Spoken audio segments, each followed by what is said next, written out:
Worry is like this.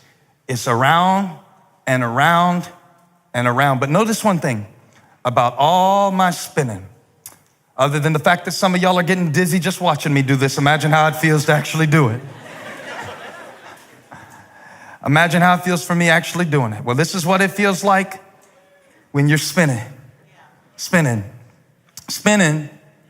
Lots of motion, but I keep ending up right where I started.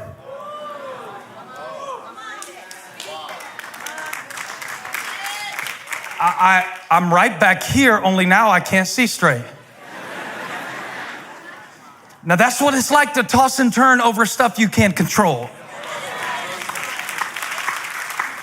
Because after you've spent all night spinning, all day spinning in your head, and what if and it starts with the most innocent thought. It's not the devil's been at this a long time, sweetie. He's not gonna give you a bad thought. He's gonna try to give you an innocent thought and get you to take it in the wrong direction. A scenario that on the surface doesn't seem that bad, but it's the way you spin it. It's like, Fox News and CNN. It's one story they're telling, but it's spinning different ways. And it's how you spin it that determines how you see it. I am preaching Matthew chapter 6 like it's my last time today. Because when you get in that spin cycle, it's just around and around and around and around, and it doesn't make any difference. I'm not getting anywhere. I'm not working on it. I'm not making progress anywhere. And the devil gets me so dizzy that now by the time that I'm facing my real life challenges, I don't have the equilibrium to apply the effort in the direction that would create a result. Because I'm so dizzy, I can't find my balance, and now I don't know who to trust. I don't know what to do. Whoa, hang on, I need a minute. I've been spinning. By the way, that's why it takes you a few minutes when you get to church to get your heart in the right place, for the caffeine to kick in, and for you to stop spinning. Jesus said, look up at the birds, and then look at the flowers. The flowers? So you want me to look up? You want me to look down? I want you to look both. And notice something that the flowers don't do that your mind has been doing lately. He said, when you look at the flowers, notice how they do not labor or, give me the verse, please, 28.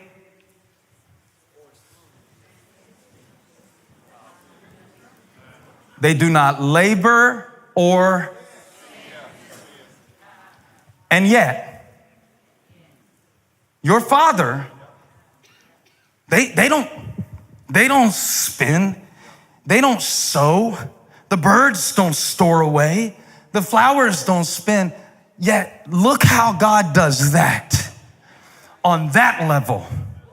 And if he made you in his image, what makes you think that you have to spin out in these cycles?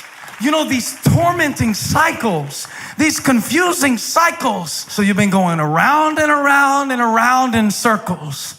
But God said today is your day to stop spinning. If your mind has been doing this, I came to preach to you, and the presence of the Lord is in this place, and your Father knows what you need, so stop spinning. Stop worrying about what God is already working on and just worship him. Part of this being brave is about learning to discern in your life between a genuine concern and a needless anxiety. But I would say to you that sometimes you can interpret the same event in both of those ways. So you can turn a genuine concern into a needless anxiety by the way you approach it, because it's the same word. And so sometimes you go through a situation and you deal with it and you handle it with strength. You're brave about it. That's a genuine concern.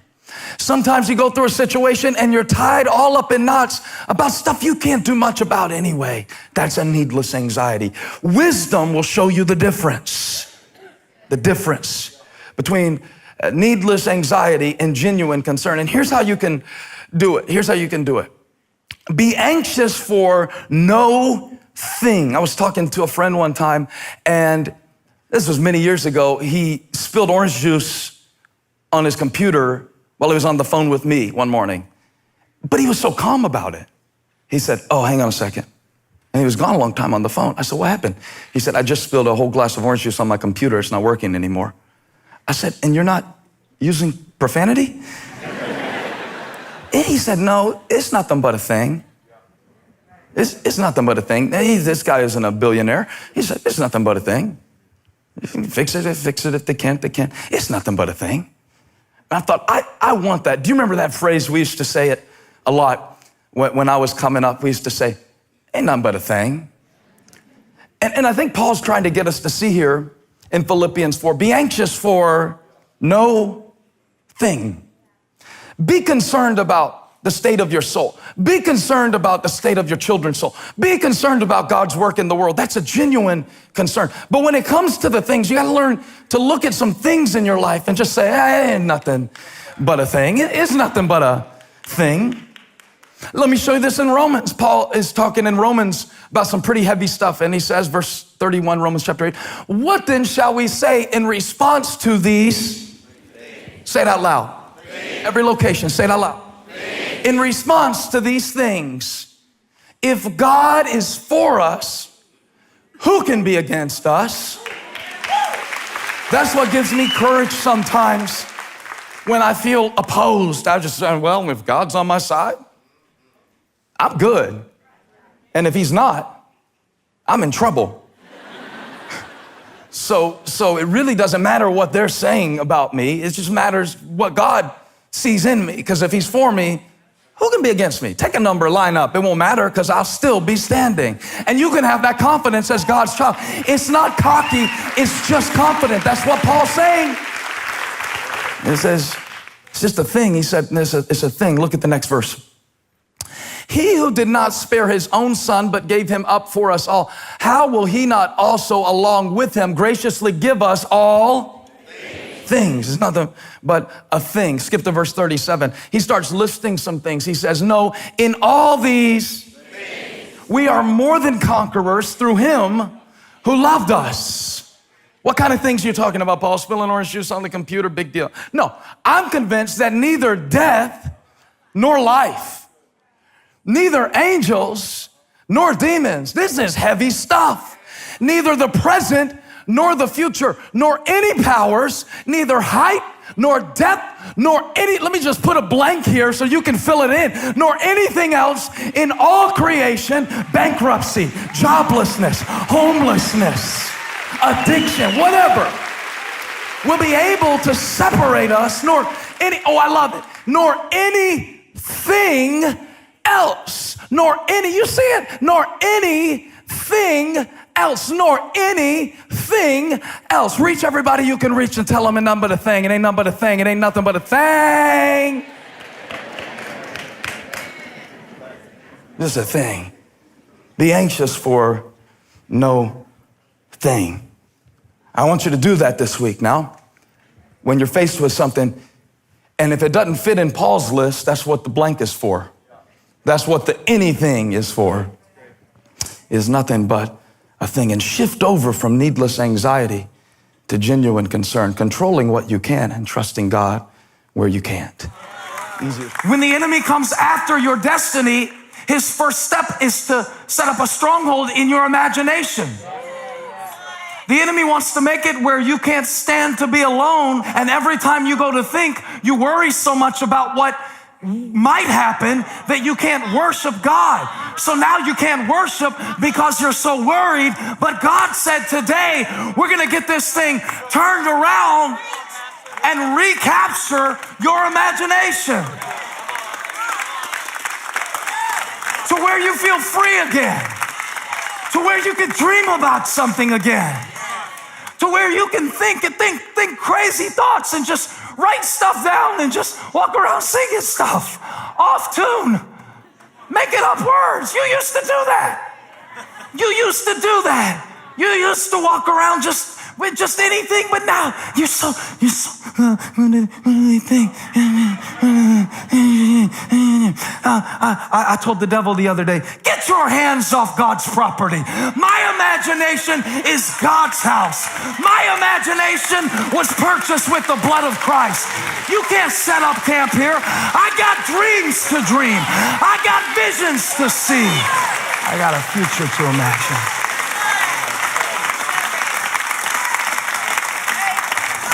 The good news is, if you're really good at worrying, you're going to be great at worship.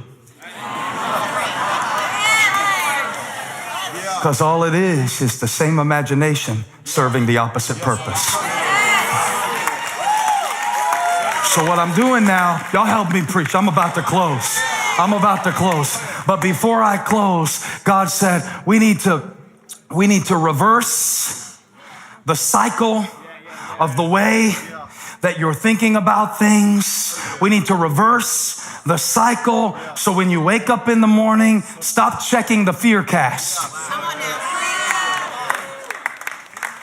Stop waking up in the morning and thinking about how every possible meeting could go wrong and you don't have anything clean and you wore that on Tuesday. I promise you, nobody has been keeping a spreadsheet of your shoes. Put on those same shoes you wore Tuesday and walk into your Thursday and expect to see the goodness of the Lord. Where you at, faith people? Do I have any faith casters in the house? David said, if I take the wings of morning or dwell in the uttermost part of the sea, watch this, even there, your hand will lead me. And your right hand will hold me fast. Because God is watching over me. And he's looking into me. I didn't check the fear cast this week. I checked the faith cast. It's corny, but I bet you it'll drive back depression if you check the faith cast, because God has been too good for me to stay anxious.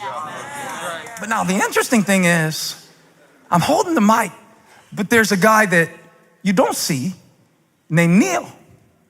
And Neil this week, among many others at our different locations, happens to be in the back of the room, sitting behind a console. And you know what's interesting?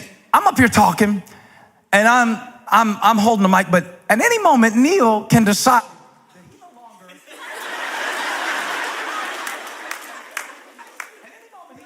At any moment, he can decide, you know, maybe I fuss at him or something like that, and he doesn't like it. At any moment, Neil can decide that he no longer wants to hear it. At any moment, here's the principle. I'm holding it, but I'm not controlling it. They got it last night. That's what I know about my life. That's what I know about my time. That's what I'm learning about my money. That's what I'm learning about my children, my responsibility. I'm holding it, but somebody I can't see is controlling it.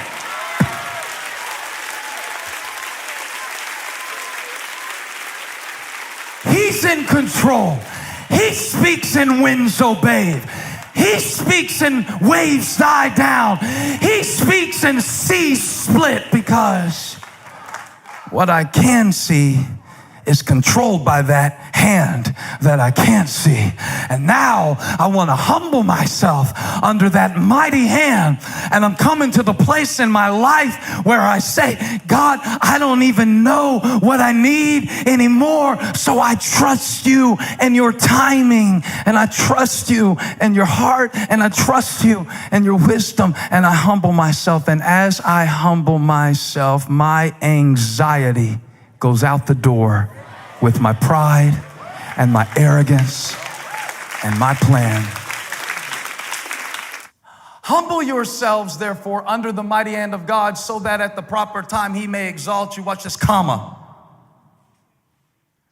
What happens next is predicated on whether or not what happens in verse 6 is applied. In Greek, it is one sentence. Humble yourself, therefore, under God's mighty hand, that he may exalt you in due time. Watch this. Casting all your anxiety on him because he cares for you. See, I've been trying to cast my anxieties and keep my pride. But the thing about it is, you need to know that the pride and the anxiety come in the same package. So if you insist on doing it your way, then expect to feel like the weight of the world is on your shoulders, because it is. You can't just do verse 7 because you decide to. God, take it off me. God, take it off me. I'm so worried, God. Make me not worried anymore.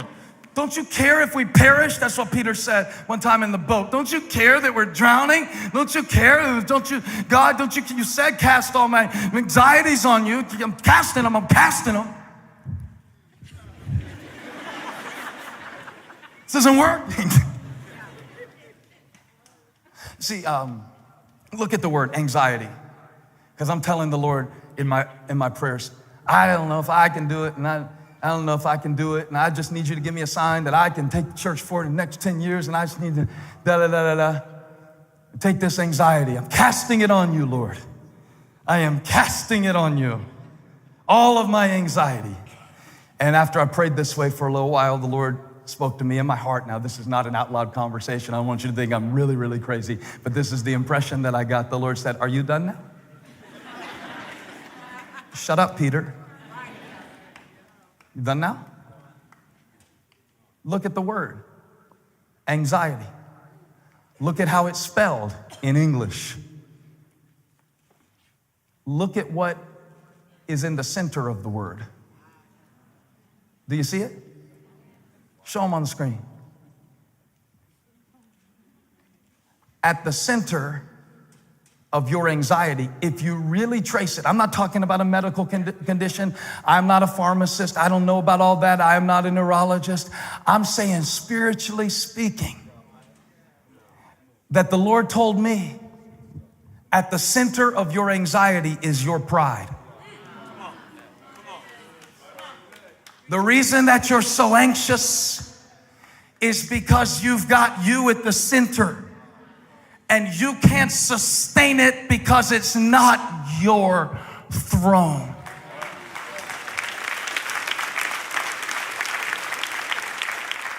I mean, even listen to your language, the Lord said. I don't know if I have what it takes. I don't know if I can do it. I don't know if I can make it.